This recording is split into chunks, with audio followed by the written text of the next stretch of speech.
রাসূল সাল্লাল্লাহু আলাইহি ওয়াসাল্লাম শাবান মাসে বেশি বেশি রোজা রেখেছেন, রমজানের জন্য প্রস্তুতি গ্রহণ করেছেন। শাবানের তাৎপর্য বা অর্থ কী, এর ব্যাখ্যা করেছেন শেখ আব্দুল কাদের জিলানী রহমতুল্লাহি আলাইহি। তিনি বলেছেন, শাবান লিখতে 5টি অক্ষর, শিন, আইন, বা, আলিফ, নুন।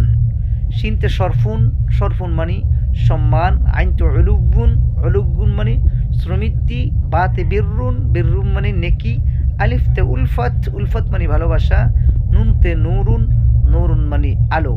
এক কথায় তিনি বলেছেন, যারা শাবান মাসে আল্লাহ তাআলার জন্য ইবাদত বন্দিগি করবে, তাহলে আল্লাহ তাআলার পক্ষ থেকে